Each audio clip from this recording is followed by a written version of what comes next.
Episode second की start वहीं से होती है जहां से पिछला एपिसोड खत्म हुआ था। टाइसन बैठा बैठा सोचता है कि जब मैं मरा था अगस्त 2020 था, उस समय मैं 32 साल का था और अब मैं अपने बचपन के दिनों में आ गया हूँ। किताबें जिस पर धूल जमी हुई है, ये कमरा जिसमें कपड़े और स्कूल के बैग इधर उधर पड़े हुए हैं। ये क्या हो रहा है? क्या एक ही सपना है? अपने आप को चुटी मार कर देखता हूँ। ये क्या? ये तो सपना नहीं, ये तो सच है। ये तो मेरी बचपन की यादें हैं जो 2006 में मैं जैसा था वैसा ही अब हूँ। मेरे हाथ कितने सॉफ्ट हैं, अमेजिंग, कितना अच्छा है। ये क्या? ये तो वैसा ही है जैसे मेरे बचपन के दिन थे।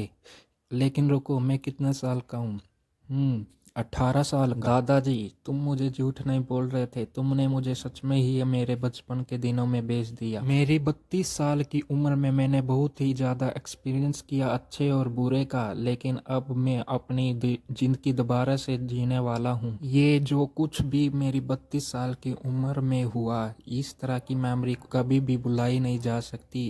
सब कुछ मुझे याद है। चलो ठीक है, लेकिन मुझे अब भी स्कूल में जाना होगा। जैसे मैं स्कूल पर खेलता था अपने दोस्तों के साथ और स्कूल में क्लास में ही सो जाता था, अब वो जिंदगी में दोबारा से जीने वाला हूँ। वो कितनी ज़्यादा शर्म की बात थी कि मैं वैसा था अपने बचपन के दिनों में, लेकिन अब मैं अपनी ज़िंदगी को दोबारा से अपने ही तरीके से जीने वाला हूँ। एक मिनट, मुझे सब कुछ याद है। क्या ये एक सपना तो नहीं है? मैं जिस क्लास में हूँ, मुझे उस क्लास के हर एक क्वेश्चन के बारे में पता है। मैं ऐसा दोबारा कैसे कर सकता हूँ? लेकिन एक मिनट रुको, मैं पहले स्टॉक की कंपनी में काम करता था जहाँ स्टॉक बेचे और खरीदे जाते थे। मैं एक स्टॉक कंपनी में एक रेगुलर एम्प्लॉय की तरह काम करता था। मुझे सब कुछ याद है, जहाँ पर स्टॉक बढ़े और घटे, जिसमें पैसा कमाया जा सकता है और लूज किया जा सकता है। मैंने स्टॉक मार्केट के बारे में स्टडी की है। मैंने ना केवल इसके बारे में स्टडी की है, लेकिन मुझे सब कुछ पता है कहाँ पर पैसा लगाना चाहिए और कहाँ पर पैसा नहीं लगाना चाहिए। अब मैं इस जिंदगी में पूरी तरह से मेहनत करूंगा और स्टॉक को बेचूंगा और खरीदूंगा, जिससे मैं अपने फ्यूचर को चेंज कर सकूं।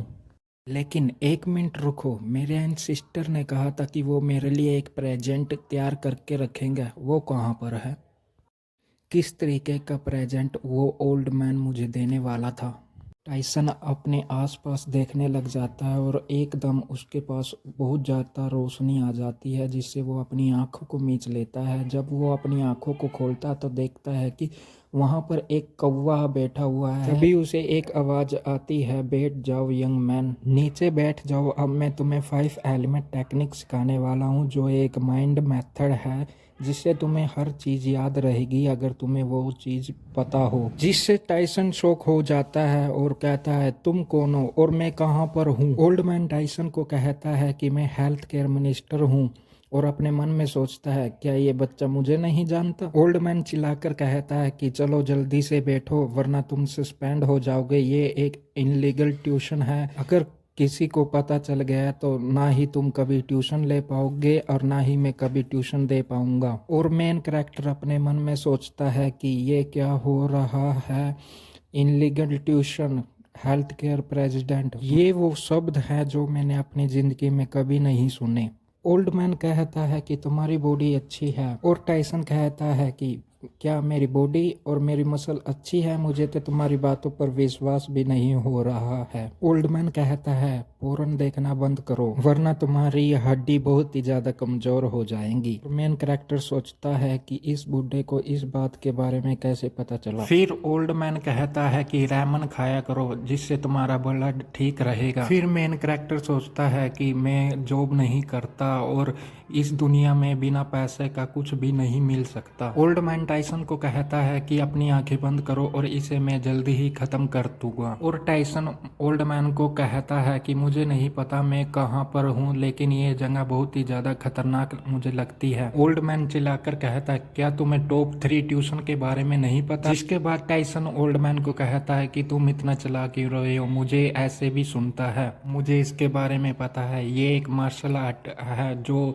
नोबल में होती है। उसके बाद ओल्ड मैन टाइसन को कहता है, अगर तुम झूठ बोलोगे तो मैं तुम्हारी एक हड्डी शरीर की गायब कर दूंगा। चलो ठीक है, अब इसे शुरू करते हैं। और ओल्ड मैन अचानक से टाइसन के पीछे आ जाता है, जिससे टाइसन हैरान हो जाता है। जिसके बाद ओल्ड मैन टाइसन के शरीर में अपनी की को डालने लगता है और टाइसन को कहता है कि अगर मैं तुम्हारे शरीर में अपनी की डालूंगा तो तुम्हें अपने आप ही पता लगाना होगा कि मुझे क्या करना है। और टाइसन ओल्ड मैन को पूछता है कि मैं कैसे पता लगाऊं। और ओल्ड मैन टाइसन को कहता है, मुझे तुम्हारे बारे में यही अच्छा लगता है, अब अच्छे बच्चे की तरह मेरी की को अपनी बॉडी में सेंस करने की कोशिश करो। जिस चीज से टाइसन को बहुत ही ज्यादा दर्द होता है। जैसे जैसे टाइसन के शरीर में ओल्ड मैन की जाती है तो टाइसन सोचने लगता है, ये क्या हो रहा है, मैं अपने पीछे से आवाजें कैसे सुन सकता हूँ इतनी दूरी से। जिससे टाइसन को बहुत ही ज्यादा दर्द होने लगता है। लेकिन ओल्ड मैन कहता है, अभी रुक जाओ, जितना ज्यादा दर्द होगा उतने ही ज्यादा तुम्हारी बॉडी स्ट्रोंग बनेगी। और टाइसन सोचता है कि ये ओल्ड मैन क्या कह रहा है, इससे मेरी बॉडी स्ट्रांग बनेगी, इससे तो मुझे लग रहा है क्या मैं मरने वाला हूँ। और ओल्ड मैन को कहता है कि प्लीज रुक जाओ, अब मुझे बहुत ही ज्यादा दर्द हो रहा है, मुझे दर्द बर्दाश्त नहीं हो रहा। और जिससे टाइसन बहुत जोर के चीख मारता है, जिससे कौवे उड़ जाते हैं और टाइसन की शरीर की बॉडी में से उसकी नस बाहर आ गई है। अगर आपको ये चैप्टर अच्छा लगा तो लाइक कीजिए, जिससे मुझे भी अच्छा लगेगा और चैप्टर बनाने का उत्साह मिलेगा।